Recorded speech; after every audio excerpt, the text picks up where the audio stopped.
everybody. Can everyone hear me okay? Yeah. That's good. Seeing some nodding faces. So, just get myself sorted. All right. So, hi everybody. Welcome. Thank you so much for coming out tonight. I am thrilled to welcome you to the Edinburgh launch of Bad Gays, A Homosexual History.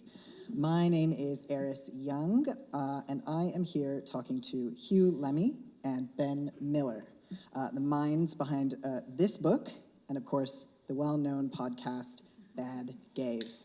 And I see quite a few bad gays in the audience here tonight. So, Hugh... Not to mention on stage. Yeah, well, yeah.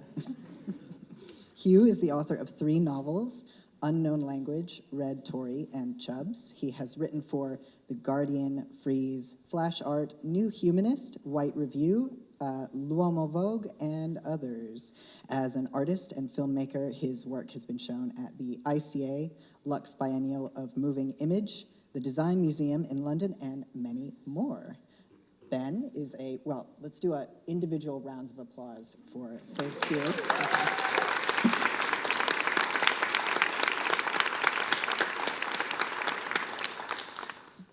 Ben is a writer and researcher based in Berlin, where he is a doctoral fellow at the Graduate School of Global Intellectual History at the, I'm going to butcher this, Freie Universität.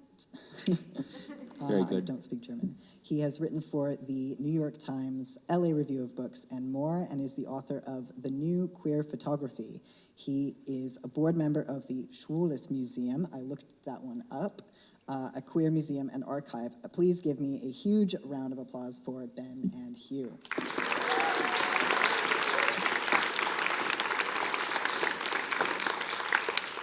So, for anyone who is not familiar, I'm sure you all are, but I'm going to give you a very brief description of the book, and then we're going to have a reading. So, part revisionist history, part historical biography, and based on the hugely popular podcast series Bad Gays, subverts the notion of gay icons and queer heroes and asks what we can learn about LGBTQ history, sexuality, and identity through its villains and baddies. From the Emperor Hadrian to notorious gangster Ronnie Cray, one of my faves, the authors excavate the buried history of queer lives. So, should we get into it? Let's get into it. Hi, everybody. Thank you all so much for coming out tonight. Before I start reading, I want to thank a few people. Leo Hollis, our wonderful editor, without whom the book would not be the shape that it was. Nikki Chang, who sold the book. Jordan Taylor-Jones and Jenny Tai, who are helping us sell the book. Thank you also, Jenny, if you're watching, for booking us in the funniest hotel I have ever seen. We'll tell you about it at the signing table afterwards.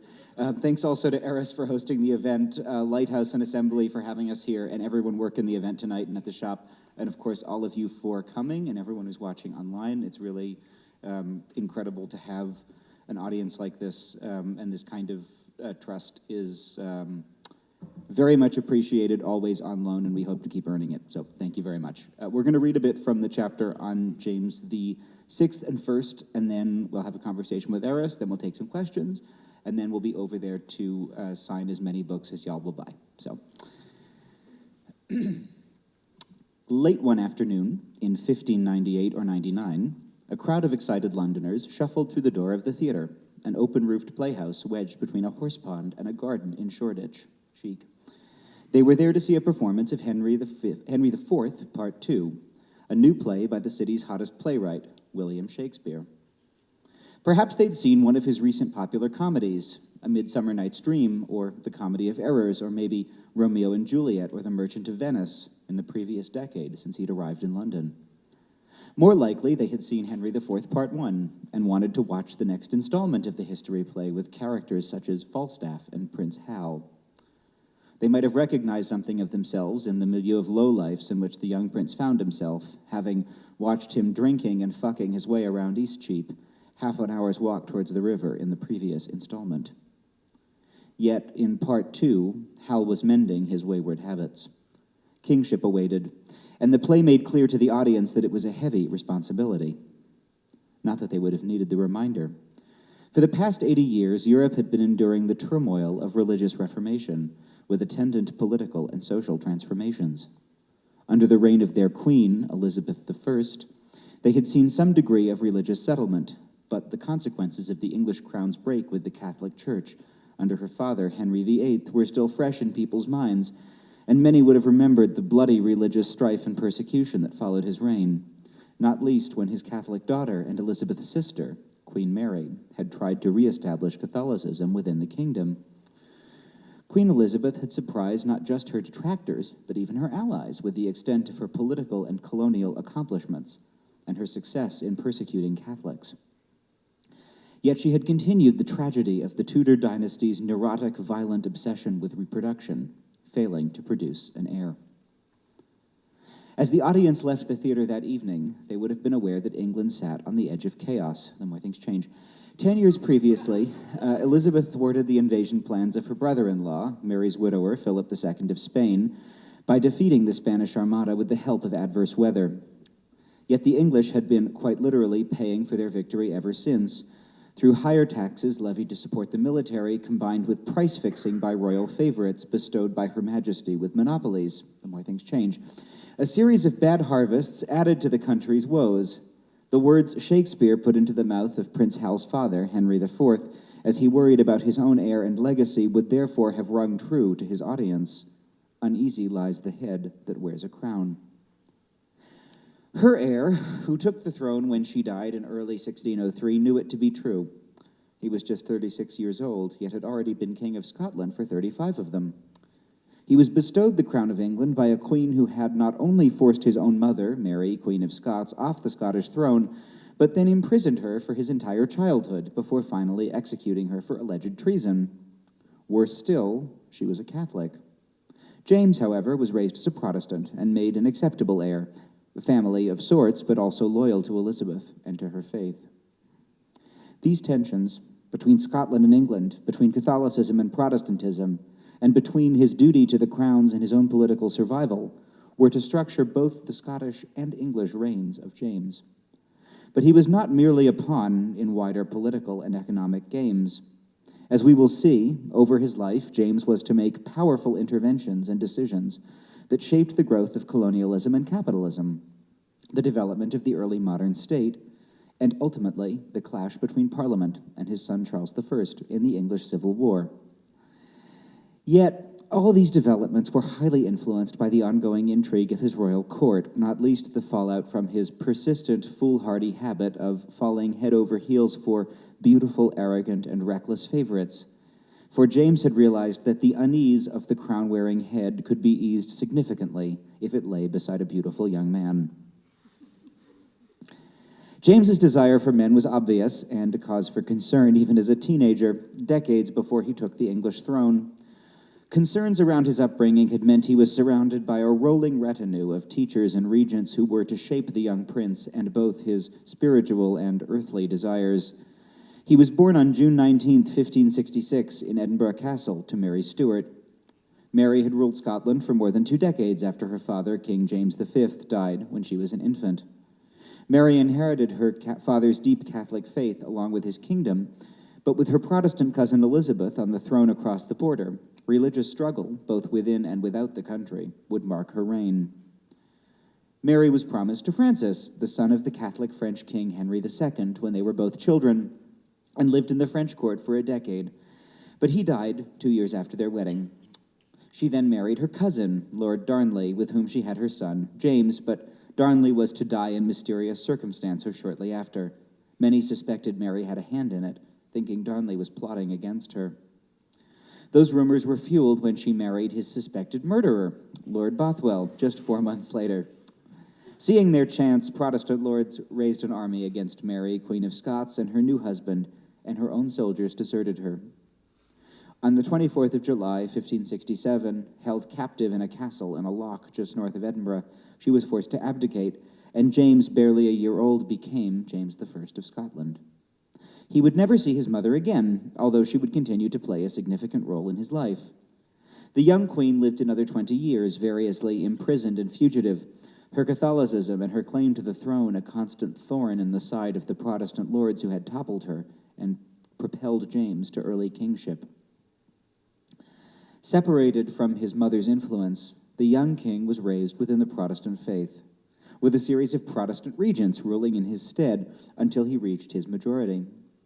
More significantly, he was educated by Protestants, including George Buchanan, a fiercely intelligent and intellectually rigorous theologian and poet who believed controversially that political power emanated from the people, to whom the monarch was bound, and that any monarch who practiced tyranny could be lawfully resisted.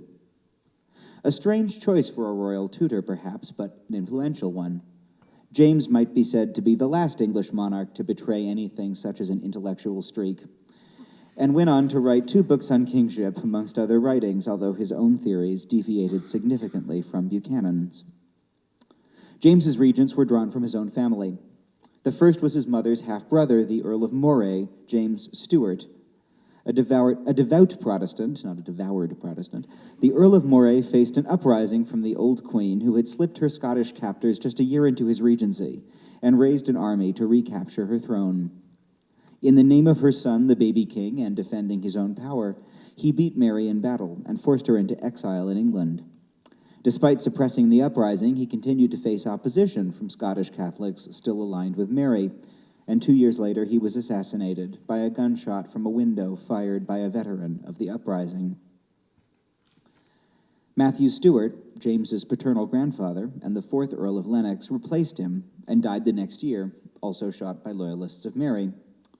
Then the Earl of Mar managed a year in the role before being struck down with a mysterious illness after dining with an ambitious noble, James Douglas, the 4th Earl of Morton. Clearly, the Scottish regent was a lethal job to have. Yet the power it held was considerable, so it should be of little surprise that the Earl of Mar was quickly replaced by none other than James Douglas himself. Douglas lasted longer in the role and concluded the civil war between the Protestants and the supporters of Queen Mary. Yet, after 6 years, he'd managed, in this strife-torn land, to make more than his share of enemies. He stepped back from the role, allowing James, not even a teenager, to assert himself. But his downfall was nigh. A handsome young French nobleman had arrived at court, and it spelled disaster for Douglas. This 37-year-old Catholic was Esme Stewart, the son of the late Lord Darnley, James's dad. James took a shine to his exciting French relative, and he soon became his favorite. Forced from power, Douglas lasted less than 2 years before an associate of Esme Stewart accused him of being complicit in Lord Darnley's murder almost 14 years earlier. Convicted, he was executed on the Maiden, a huge, ghastly, primitive guillotine, the likes of which only the Scots could concoct. And young James, only 14 years old, was finally able to reign as king in his own right under the guidance of Esme. To say James rewarded Esme is to put it lightly. Arriving in Scotland holding only a small title, Esme was showered with 7 peerages, 2 earldoms, and 1 dukedom, making him Scotland's only duke. But these were not just gifts of gratitude for political service. The fact that James almost gave Esme a treasure trove of his mother's jewels might also go some way in explaining the nature of this attachment. Despite or perhaps because Esme was old enough to be James's father, James was immediately attracted to what he himself called Esme's, and I quote, eminent ornaments of body and mind. He was, it appears, the whole package. The nature of the relationship seems incredibly difficult to parse from historical accounts mired in the intrigue of court, and because the relationship was subject to so many external influences, power and ambition, its semi-incestuous nature, the significant age gap, and the implications of a role of authority and care over someone who, legally speaking, was himself invested with almost absolute authority over his supposed caretaker. But from the sources we have, it is clear that the relationship between James and Esme was amorous, both emotionally and sexually. More than that, it's clear that this wasn't a single-direction crush of a younger onto an older man, but instead, as far as we can say, a mutual affection. As complicated and difficult as it might be to discuss today, in the norms of the age, that difference in years might not have implied a predatory relationship to observers. Esme appears to have been as besotted with his second cousin as the king with Esme. Predation and exploitation was a concern, but not sexual exploitation of a younger man. Rather, There was a concern that, as with the regents before him, too much power might be held in the hands of this nobleman, and worse, a Catholic nobleman. In fact, it's in the correspondence of fellow power brokers about this danger that we find much of the evidence for the sexual nature of their relationship. English observers in the Catholic court, ever wary of potential Catholic threats in the northern border, noted the incipient danger. English politician Sir Henry Widdrington, writing to the Queen Elizabeth's right-hand man, William Cecil, claimed that Esme was corrupting the 17-year-old James, claiming, quote, "The ministry are informed that the Duke goes about to draw the king to carnal lust." I'm going to continue now, but I've got a bit of a sore throat, so I apologise for sounding a little hoarse. The fact is that it is only the danger of the usurpation of power that leads to these letters being written does raise an interesting question. Had Esme not been an ambitious noble, but merely another young man without status, would evidence of their relationship have been a matter of the historical record? And how many other monarchs did engage in such same-sex behaviours, but in a way that didn't challenge the wheels of power, and hence were never written down? The problem of their relationship for Scottish nobles, and particularly the Protestants, was not so much the same-sex desire they showed for each other, but more that in their relationship, they saw the consolidation of power in the hands of the king's favourite, a dynamic which became a lifelong concern for James's court, and especially a Catholic favourite. The peace in Scotland was fragile, and the Kirk, the Scottish National Church, a Presbyterian Protestant institution, was young, only 6 years older than James himself. For James to be, quote, "in such love with Esme as in the open sight of the people, often he will clasp him around the neck with his arms and kiss him," end quote, must have seemed like a potential existential threat, not least because in the minds of Protestants, there was a link between sodomy and Catholicism.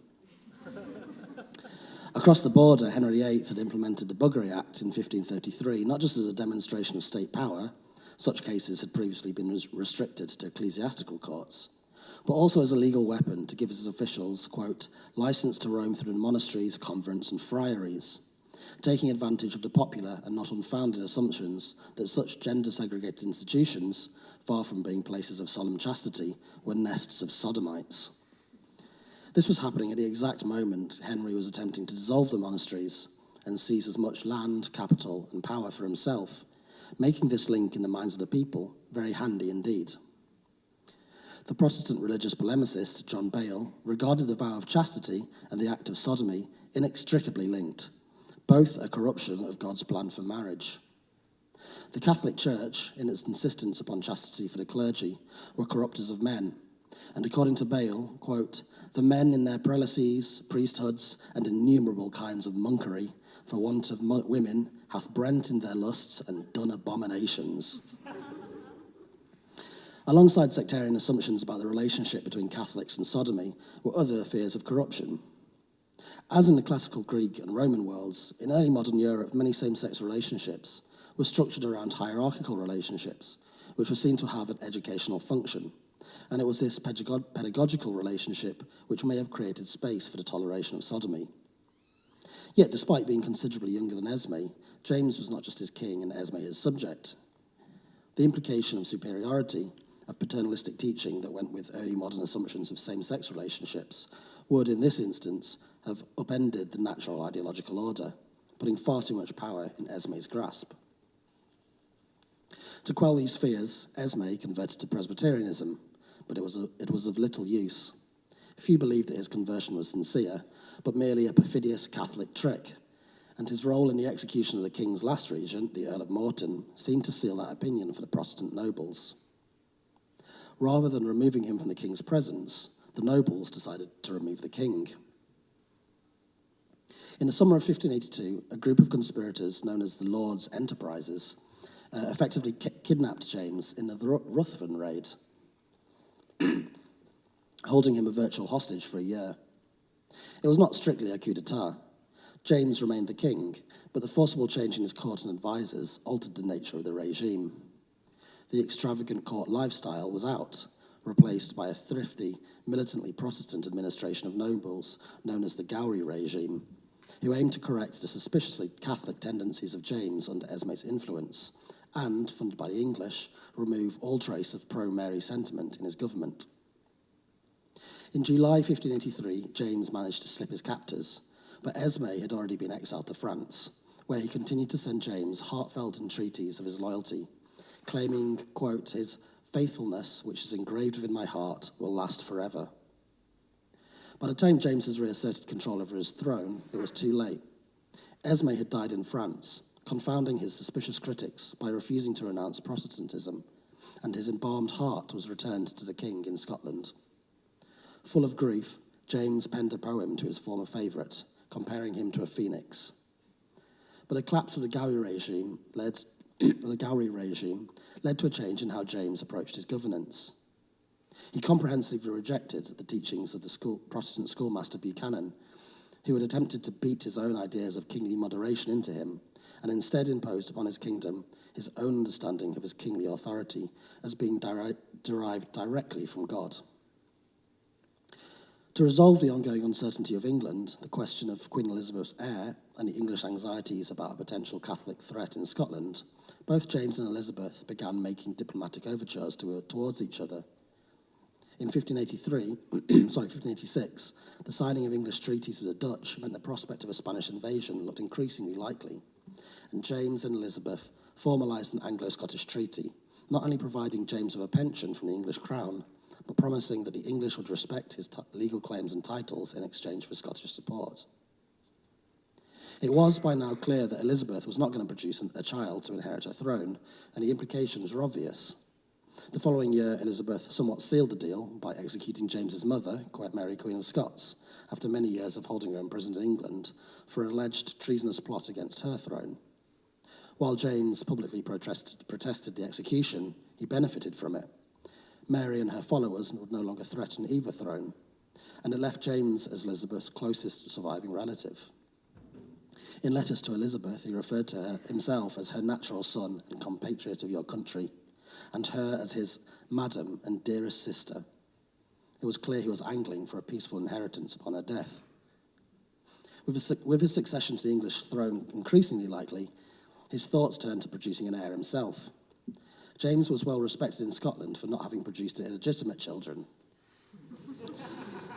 Although, in fact, he was rumoured to be, quote, too much carried by young men that lie in his chamber and are his minions, end quote, probably made an unwanted pregnancy unlikely, no matter how hard he tried. If he wanted an heir, having sex with a woman might help. Fresh on the European royal marriage market was the 14-year-old daughter of King Frederick of Denmark, Anne. Anne was, in many ways, an excellent match for James. Yes, she may have been Lutheran rather than Calvinist, but she was a Protestant, and both the daughter and sister of European kings. After the negotiation of a significant dowry, she took part in a proxy marriage with one of James's ambassadors in Denmark on the 20th of August, 1589. Anne immediately prepared to travel to Scotland to meet her new husband, but the voyage was beset by bad fortune. Terrible storms rose in the North Sea, splitting the fleet in which she travelled. The new queen was pushed back to Oslo to take refuge, while on 12th of September, one of James's embassies, Lord Dingwall, arrived and told the king of the storm. For a month, James watched and waited as the rough seas, waited on the rough seas, ordering prayers be said for his new wife's safe voyage, but a month later she managed to get word to him that she was safe and would winter in Oslo. In a peak of romance, James set out to collect her himself and spent the winter in Denmark before braving more storms on the return leg. The storms, the passions, and the impromptu honeymoon in a country where Lutherans were much more attuned to news of demons coming in from Germany raised in James a terrible political and misogynistic paranoia. Scotland had, up to that moment, been reasonably free of the witch panics that had sprung up around Europe throughout the Reformation and Counter-Reformation. However, safely ensconced back in Scotland, James launched an investigation into the causes of the storms that had risked not just the life of his wife, but his chancer and heir. The investigation dug up some disturbing facts, undoubtedly influenced by allegations of witchcraft spreading around the Danish court. The Danish Minister of Finance, wanting to indemnify himself against any claims of incompetence in outfitting the ships for potential storms, claimed witches had raised the bad weather, which led to a witch trial.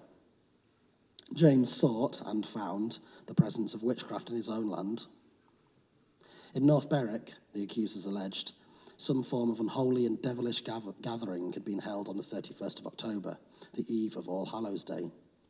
In attendance was no less than the devil himself, and it was clear that it was he who rose the stormy seas to prevent James's marriage. A Scottish widow who worked as a healer and midwife, Agnes Sampson, was accused of participating. She denied the accusations until put under terrible torture, and afterwards confessed to her role. She had thrown a christened cat with parts of a dead human attached into the sea in order to raise the storm. The North Berwick witch trials of 1590 ignited a passion within James for understanding the nature of witchcraft and rooting it out. It seems, especially in the early days of his obsession, that his beliefs were deep and sincere. He had disbelieved accusations against Agnes Sampson until her final confession before him.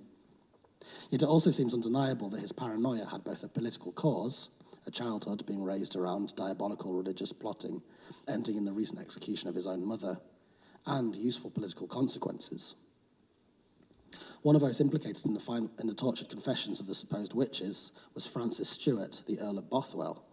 Bothwell had played a significant role in James's court, even partially standing in for him in governance when the king was away in Denmark.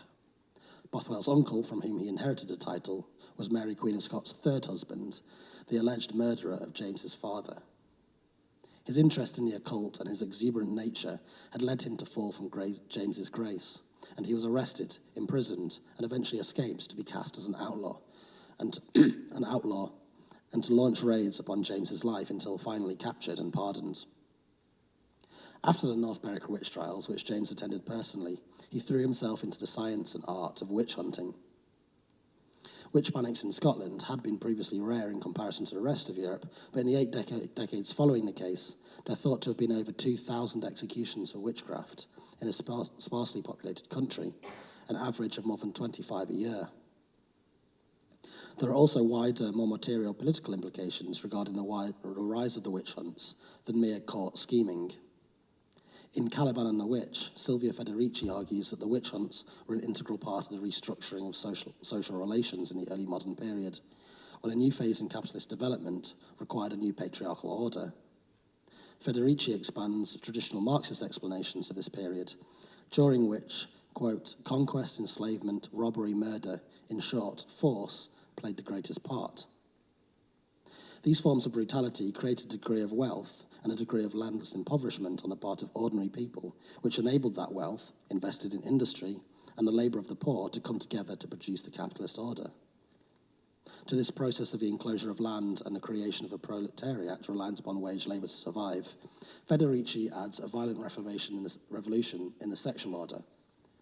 Traditional bases of power for women, such as healthcare and midwifery, and other parts of the medieval sexual order that challenged the new role for women within the wage economy and the sexual division of labour, such as sex work, were suppressed. Rather than being, quote, the last spark of a dying feudal world, witch panics and concurrent witch hunts were a key weapon in the violent disciplining of women and a vital part of the creation of the modern sexual order. James's opinions on witchcraft are well known, thanks in part to Demonology, a book he published in 1597 at the height of his obsession with satanic possession. The purpose of the book was, quote, to prove 2 things as I have already said. The one, that such devilish arts have been and are. The other, what exact trial and severe punishment they merit. In the book, James sets himself up as something as an expert on anti-witch theory and practice, and Demonology contains the same anxieties that Federici documents about women as unstable, dissolute social agents.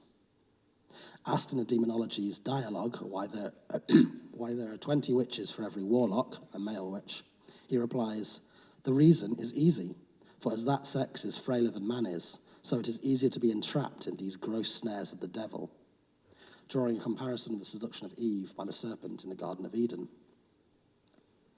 Along with a desire to discipline women into this new economic and social order, witch panics were driven by the growth of colonialism.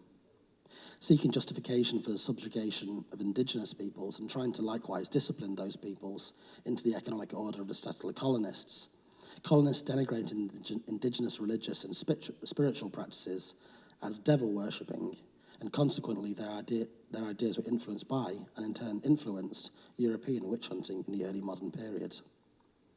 Illustrations in Europe of indigenous people in the Americas taking part in cannibalistic rituals mirrored those already circulating that portrayed witches' Sabbaths, while colonists sought to depict illicit forms of sex practiced in indigenous societies, such as sodomy, as part of these devilish practices.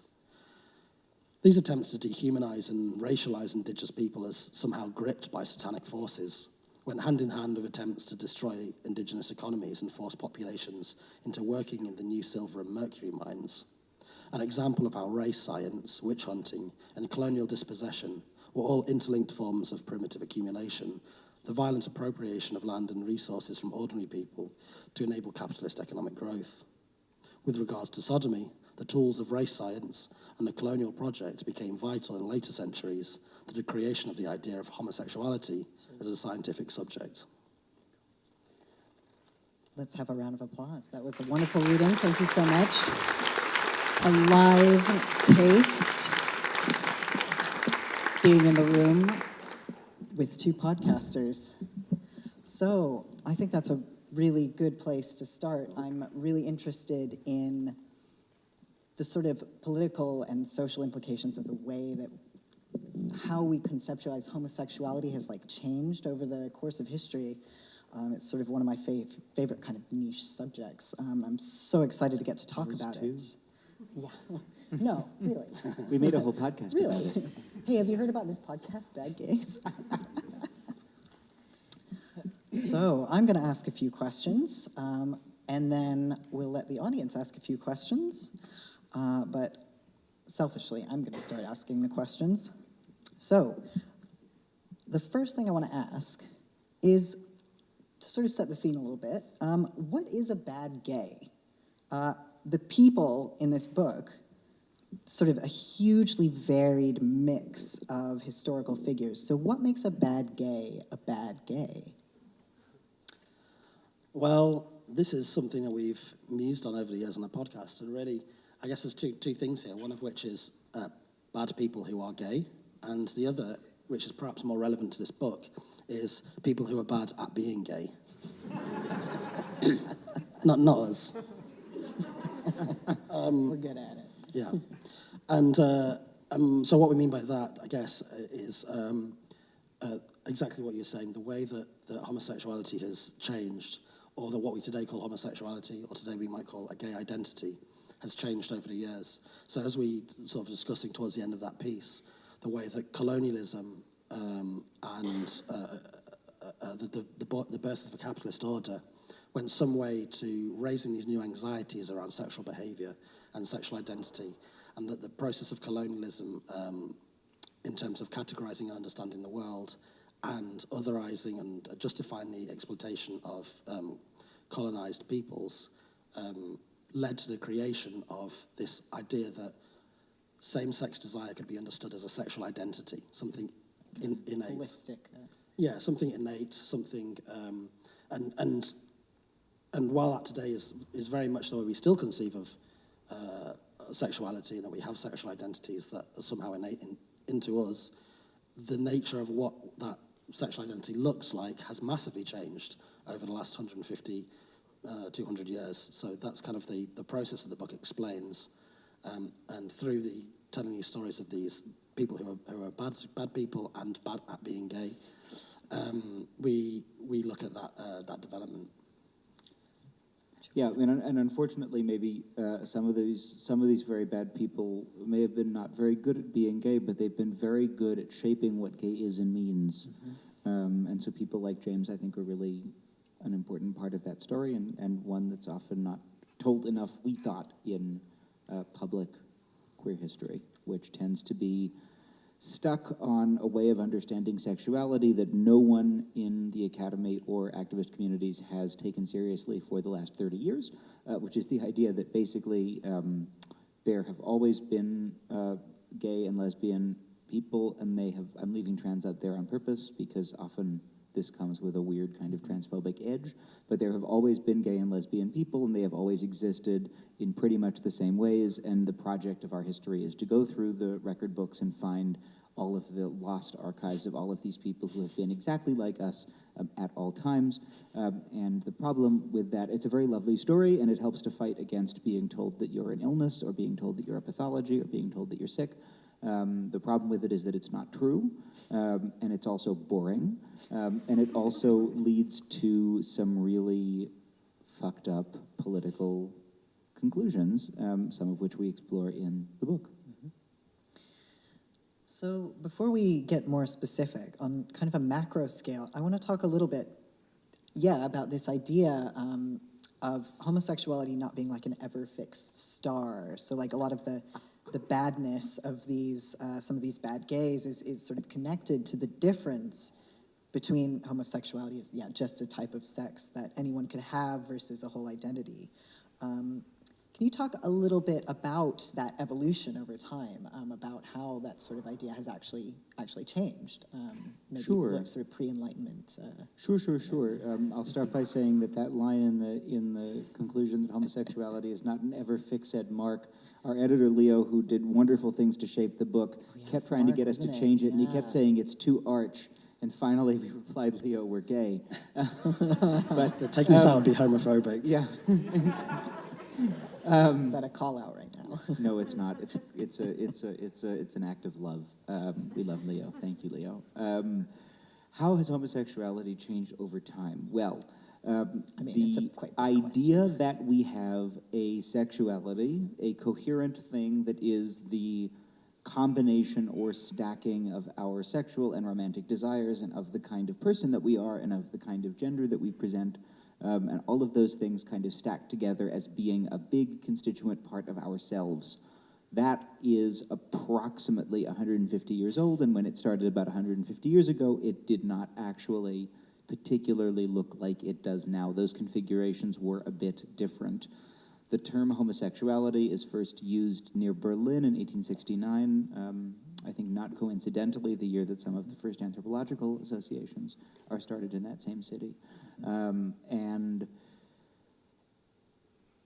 when it is first coined, it is a site of contestation or struggle between scientific and medical authorities who are trying to classify a kind of person in order to either cure them or advocate for sort of just treatment for them, and people themselves who are trying to figure out what is going on with them and why they are different.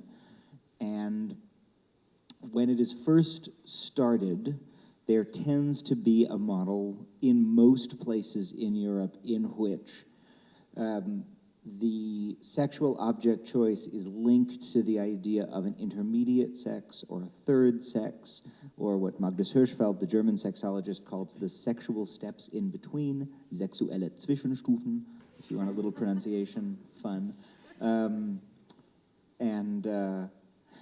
So as time goes on, as world systems move from being those of high imperialism to being those of the kind of Fordist Keynesian consensus of the mid-century, as regimes of race and gender also shift during those times, we get something like what we think of as gay now or lesbian now, which is two relatively similarly gendered people existing in sexual and romantic relationships with one another that are of relatively equal power dynamics. There's not an obvious, there's not some sort of obvious or assumed sexual or power dynamic between those two people, all the top and bottom jokes aside that we love to make. And that's kind of where we are now. And so that's how I would kind of sketch that history. That was a very historian's answer, but I am a historian, so. Yeah. Hugh, do you have something to We're add? here because we're interested in history. Yeah, and of course in the book, part of the project of the book is to trace the lineages of that through these bad gays in history. And we go all the way back to the Emperor Hadrian, and so we can there look at how the Greek sex gender system and the Roman sex gender system really had a very, very different way of understanding same-sex activity. Yeah, which was extremely disproportionate, has this pedagogical edge, but is very much based around a power dynamic.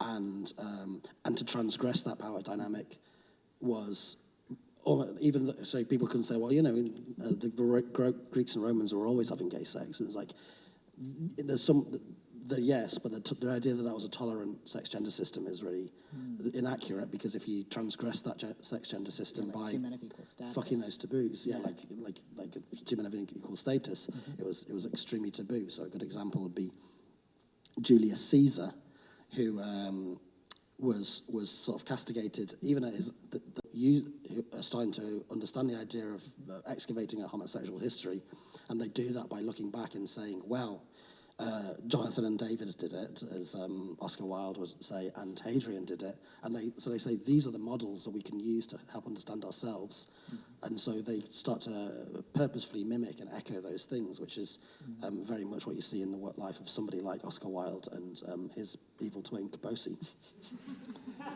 The evilest twink. The evilest twink, yeah. Well, Yeah. I don't know. So, yeah. We take that as a challenge, please. So on this idea of queerness as being historically constituted, and yeah, this is my most selfish question, because one of my favorite niche subjects, if anyone who knows me is here, is this idea of communities that are, unequivocally queer, but that are they're sort of unique to a historical moment. That wouldn't necessarily come about today. Like, for example, we have Florence under the Medicis, where homosexuality was monetized instead of criminalized. Or, like the Byzantine Empire, we have like the eunuchs constituting their own social class. But also, even as recent as like the Weimar Republic, were there any of these like historical queer communities that you came across in your research that totally surprised you, or that you hadn't really seen talked about before? Yeah, in the chapter on Pietro Aretino, the Renaissance satirist, who is a personal hero of mine, we do talk a bit, in fact, about exactly what you're talking about, which is the sex gender regime around same-sex activity in Florence, and we were massively influenced by an absolutely fantastic book by Christopher Chitty called Sexual Hegemony, which came out a couple of years ago.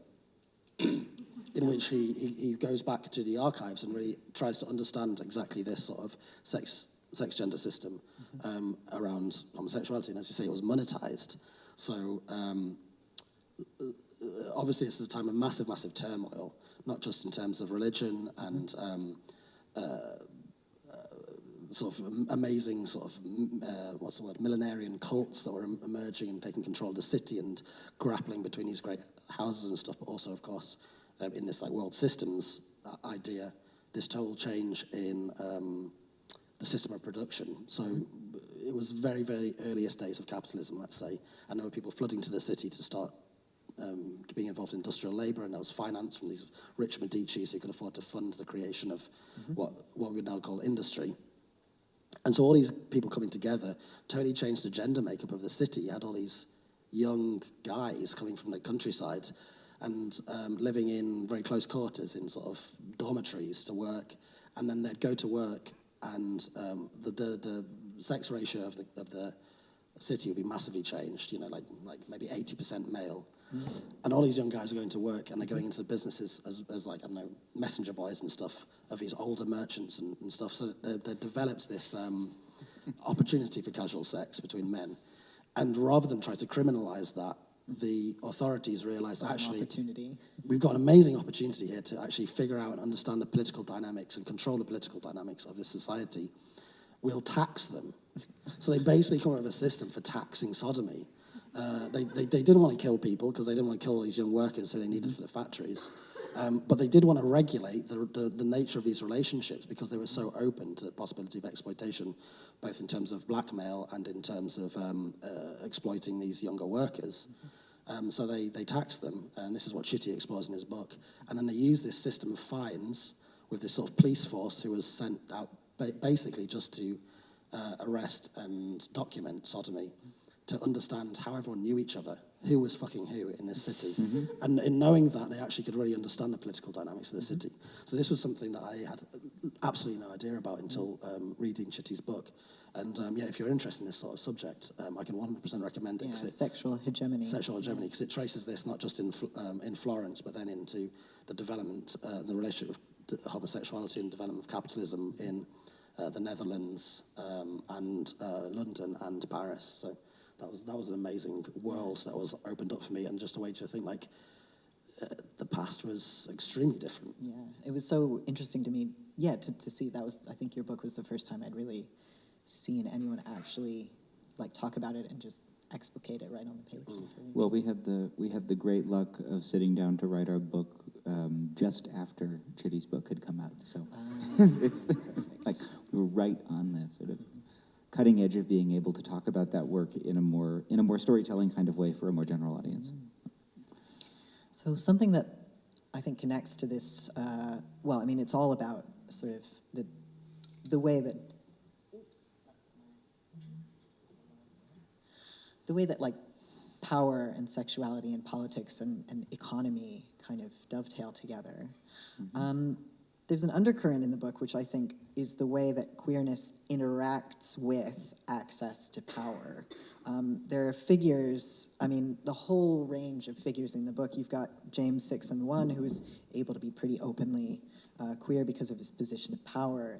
And then his rule also created sort of, well, inadvertently created conditions that had a materially negative impact on the lives of gays after him. So, like, how does this situation come about where, you know, like a bad gay in power might set the community back? That was something I found really, well, frustrating and very interesting. Yeah, I mean, I think the only way in which it doesn't make sense is if you start assuming that a category like gay would overcome every other form of difference and every other distinction in terms of political power and worldview, let's say. There's a great story or a great example in a book, and just to recommend another great book, a book by Holly Lewis called The Politics of Everybody, which I saw on the shelf at Lighthouse today, so you can go get it later, you fight over it. And she talks about this moment that is so often used in a lot of kind of classic queer theory texts to explain the idea of evolving homonormativity. Homonormativity, the idea that sort of normative, usually white, gay men and lesbians will sort of assimilate into the mainstream and then use their newfound power and status to distinguish themselves from often people of color, trans people of color, from whom they have successfully kind of divided themselves. Kind of and this gays. moment when that people so often use is there's a moment in, I believe it was the early 1990s, when a group of merchants, store owners in the West Village in New York City worked with the police to try to, quote unquote, clean up the Christopher Street piers, which were then, as less now because of the success of this cleaning up, the home of a lot of queer street kids, a lot of black and other people of color, trans sex workers, young people, people were living there, people from this really kind of vibrant community that was there. And Holly Lewis says that the only reason that you would be shocked at this and raise your eyebrows and think, oh my God, what's happening, and have to invent a whole big new word like homonormativity to describe it, is if you assumed that somehow the sexual object choice of these people would immediately erase the distinctions of race, the distinctions of class, the distinctions of business ownership or not between this group of wealthy white business owners and people on the street who are bringing down property values.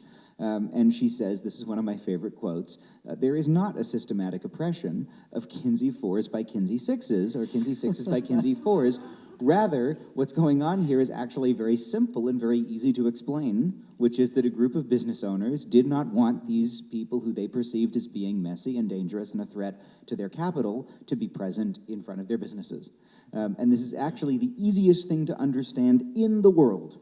And the only reason why you wouldn't think it was the easiest reason to understand in the world is if you assign some kind of transcendent power to the category of gay itself. Now, there are moments when that category has had that kind of power, but those moments are few and far between, and I think the approach that we have in this book is to try to look with hopefully with humor, but also with a kind of ruthless rigor at all of the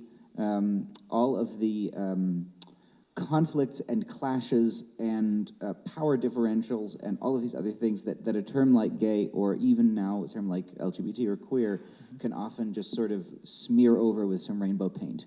And so that's a long-winded answer to that question, but that's how I'd answer it. Huge, anything you want to add? No, I just sort of reiterate that. Like the thing that's why would James VI and First have any sense of solidarity with these people? Because he doesn't. There's no shared identity that he recognises regarding their sexuality. And also, the crazy thing now is to think exactly as Ben said, to assume that anyone would still have a sense of solidarity based on their sexuality when faced with all these other things, which I think is in many ways the conclusion of the book is looking beyond these identity categories to look for the way that our sexuality interacts with our material conditions and with these other, I want to say vortexes, I don't mean vortexes. Interstices. Interstices, yeah, these other It's an intersection. things like race and gender and class. I mean, every day Andrew Sullivan proves that This is being live streamed, so careful what you say. that these categories do not necessarily align neatly or politically. Your Honor. Yeah. So we're just going to start taking audience questions quite soon, and we've got a roving mic, I think, and I'll try and repeat the question as well.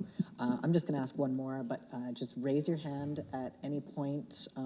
I can't see anything, but yeah, go ahead. Hiya. I just devoured with delight your chapter on Jack Saul, which I was really, really pleased to see, and Jack Saul's encounter with a fictionalized Fanny and Stella. I was really interested in the bit, just a brief mention of Fanny and Stella after the trial, which maybe you want to just explain to the audience, because I'll do a really bad job, that they left for America. So part one of question is, did you know there's a sequel to Sins of the City of the Plain called Letters from Laura and Evelyn, which is about Fanny and Stella's sexual exploits in America? It's incredible. So yeah, I know, it's like one of the earliest works of T for T trans porn. It's incredible. And B, at this moment where homosexuality is being legislated against in the UK or in Europe more broadly, do more people kind of make that settler colonial migration as a result of that? Is that just a coincidence that they left for America? Is there some sense of kind of trying to get away from a legislated homosexuality to somewhere where it's not being legislated yet? Is that something that's going on, or is that just a coincidence? Yes, is a short answer. There repeatedly throughout the period of the sort of late Victorian period, where a brief history is you have the 1533 Buggery Act, which outlaws buggery, as the name suggests, and anal sex. And that lasts until sort of the 1830s, and the punishment under that is death. But by the 1830s, you start to get, there's a realization that fewer and fewer people are being sentenced for it, but more and more of it's happening. And so they will sort of start to wonder, like, well, how do we deal with this? Because basically, judges and juries are loath to execute people for it. And so it becomes, it was making a mockery of the law to have this sentence that is rarely passed. So there's a shift from that to a new statute on sodomy, which is based, which is hard labour. So despite what Naomi Wolf says, after sort of 1833, there aren't any executions for sodomy. But then in the late Victorian times, you get this further shift, because basically there's this realization that even that law is too narrowly defined, because basically to prove somebody guilty of sodomy, you have to have a third-party witness, and ejaculation has to happen inside the anus. But it's quite a hard thing to prove in a court of law. So there's not very many convictions for it, but at the same time, all these people are moving to the cities, urbanization, industrialization, and there's also a rise in sex work. As a result of this, and you have this new fear amongst the bourgeoisie of this sort of amoral sexual underclass, which is part of the development of the idea of the homosexual identity in the first place, is trying to understand this class. And so in doing so, they there's a scare, a moral panic around child prostitution, and a campaigning journalist called W.T. Stead from the Pall Mall Gazette orchestrates this very, very splashy title called the Child Tribute of Modern Babylon, I think it's called. There's this Modern Babylon's in there somewhere. This three-part sort of case in his newspaper, all about also known as the Eliza Armstrong case, where he procures a child, and he goes to jail for it because he does break the law in procuring a child, even though that no sexual intercourse takes place. Anyway, on the back of this law, he introduces this new law around that basically is around raising the age of sexual consent and making child trafficking illegal and things like this. And into that law, a Liberal MP called Labouchere introduces an amendment called the Labouchere Amendment, which introduces for the first time a new crime, which is gross indecency, which is sexual acts between men up to and including sodomy. But they don't define what that gross indecency is. Right? So suddenly you've gone from this thing where you can be prosecuted for, if you can prove that someone's had anal sex, to you can be prosecuted if they don't like what you're doing, which includes obviously like all other forms of same-sex activity between men, but also procuring that as a crime as well. So i.e. walking up to a guy in the toilets and having a little look at him, or a guy in a bar and saying, do you want to come back to mine, all comes under this gross indecency. So suddenly you get this huge rise in prosecutions. And where was I going with this?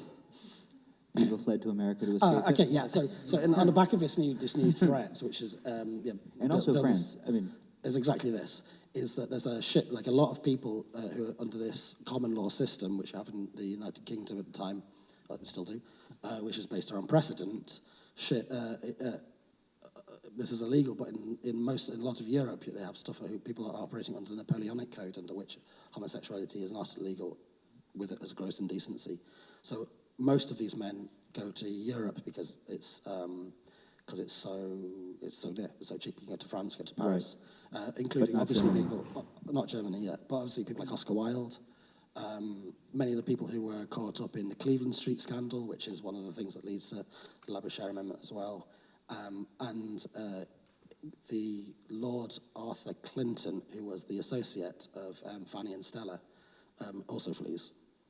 So yeah, you do get this sort of exodus of these men, which also produces some very interesting, weird, and often extremely fucked up Anglo-European sort of communities of gay men, such as on the island of Capri and places like this, that are based around some pretty dodgy dynamics, because a lot of the people who escape and can escape prosecution are the people who can afford to escape and go and live in France or in America or on the island of Capri. So as a result, you have these like extremely rich men building these beautiful villas on the top of Capri hilltops, and all the people on the island say to their sons, don't go near there because everyone's on opium and having sex and stuff. yeah, if you... But never mind. I won't. Well, I will. You watch the Richard Taylor Elizabeth Burton film Boom. It's set in just such a villa. It's Liz in a series of increasingly outlandish outfits, rocketing around a geodesic dome on Capri with her houseboys, dictating her memoirs through the intercom system to her best friend Noel Coward. I am not making this up. But just briefly to America on that. America as symbol of that kind of freedom is why then Walt Whitman becomes such a token of queer liberation for people, not only for people like Edward Carpenter in the context of the UK, but also in Germany, and the ways in which that sexual democracy that Whitman envisions is predicated upon the dispossession of Native people in the US from their land is very much... Like Whitman really helps bake a lot of that, a lot of those assumptions into European homosexuality through that idea of America as this place of sort of lawlessness and freedom, which it never quite was, but lawlessness maybe, freedom no. Was there a first part of that question? Sorry, we skipped over. Oh, she was asking about, or they were asking about, what Both, great. Letters from We were asked about the second volume of Sins of the Cities of the Plain, which I think we hadn't heard of. I had which not heard about. No, we that were sounds amazing. we were Yeah. going to go look up when we get home because yes. Yeah. Are there more audience questions? I've got one really quick. If you had to choose a bad gay from the book to take to dinner, who would it be? Roger Casement. Yeah. Oh, yeah, they. Well, you say Roger Casement because you fancy him. I'm going to say Pietro Aretino for a conversation. That's the difference between you and Well, me. Roger Casement wouldn't have good conversation. Also, Yeah. look up Roger Casement because. Yeah. Just, Roger Casement, if you don't know, kept two sets of diaries. One had his notes. He was a British colonial administrator who was documenting atrocities in the Belgian Congo on behalf of the British regime, so this sort of double-sided thing. On the one hand, doing journalistic work that helped uncover a lot of atrocities. On the other hand, doing it to portray the British Empire as being better, which it wasn't. But then he also had a second set of diaries in which he Spicy documented diaries. every person he slept with and the size of their, and how much he paid for the encounter when appropriate. And there's a whole system of dots and dashes and X's and things that indicate where things went and, how tab B went into slot A. And it's all very X, wonderful 9 to inches read. to the hilt was one of them. Yes. I do remember that quote. Congratulations to Mr. Casement. Do you have any more? I think we have time for one more audience questions. There's one at the back. My mic is not going to come to you, so if you want to come. And there'll be a bit more time for chat as well during the signing queue and things. There was a question online which kind of follows a little bit from that, which said, which bad gay do you find most unforgivable or the most fascinating personally? Oh, good question. Keep that narrowed to just the ones in the book. Personally, Ernst Rem is a literal Nazi, head of the SA, first openly gay, openly homosexual politician in the world. But in terms of a combination of both bad deeds and sheer repulsive personality, it would definitely be Roy Cohn. Yeah, that's it. Philip Johnson for me. Philip Johnson. He did it for me. He was, oh, God. Oh. He was also A creep. Thank you so much for your presentation tonight and the work that you've been doing. What's next for homosexuality? A nice easy one to finish off the night. Oh, no. What's next for homosexuality? Oh, my God. Well, we cleverly elide that question in our conclusion by offering a series of moments where we think that something actually existing is worth remembering or thinking about or honoring or trying to go back to. The answer that I always give here is there's a labor union, and this was written about really well by Alan Barabay, Alan Barabay, who uncovered it. There's an essay about it in his collected essays, and also a free video lecture you can watch online at outhistory.org. But the union was called the Marine Cooks and Stewards.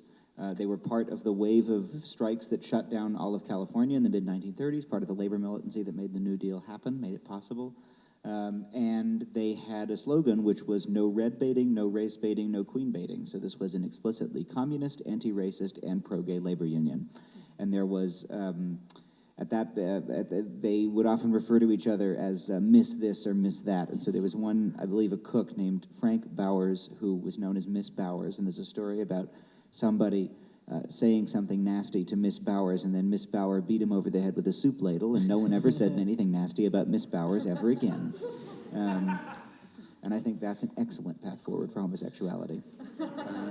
That's a hopeful reading. I think mine is more pessimistic, which is that some of the tendencies that we talk about in the book and a tendency towards this split, I think, again, is going to get more extreme. So you're going to get much more integration of a certain type of particularly white gay male Elite gays. homosexuality, not necessarily elite gays. I think white male gays into a nationalistic project, as you've started to see, I think, in the United States and Europe, which has been a recurrent theme, obviously, since the 1930s. You're going to see more and more of that, but at the same time, I think a split that is going to be less and less tenable to be a sort of end of gay history gay of like, oh, well, liberal, everything's nice, we've got our rights, etc., etc.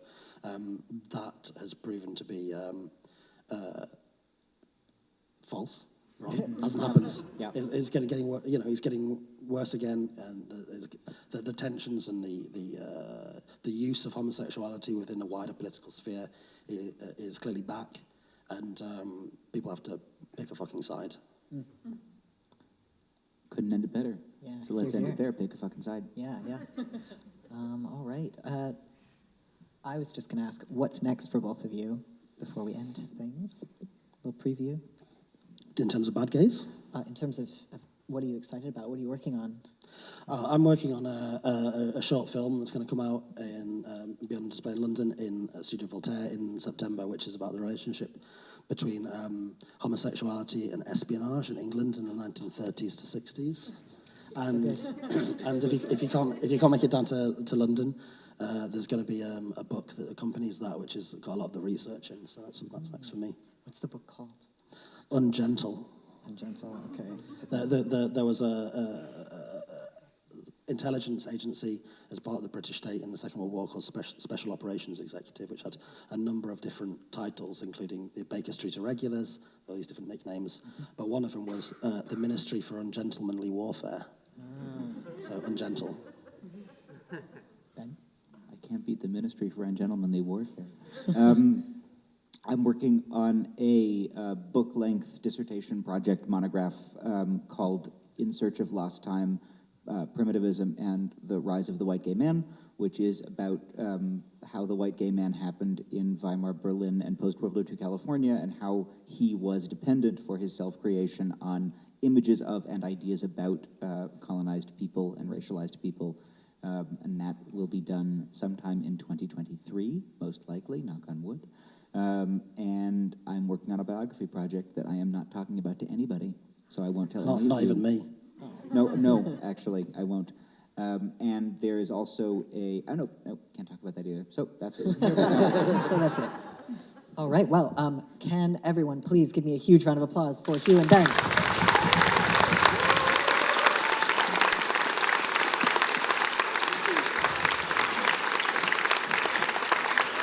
And we'll be signing, we'll go around. And you can catch us. We have a at huge the stack signing of books table. here, and we'll sign anything There's you buy. so many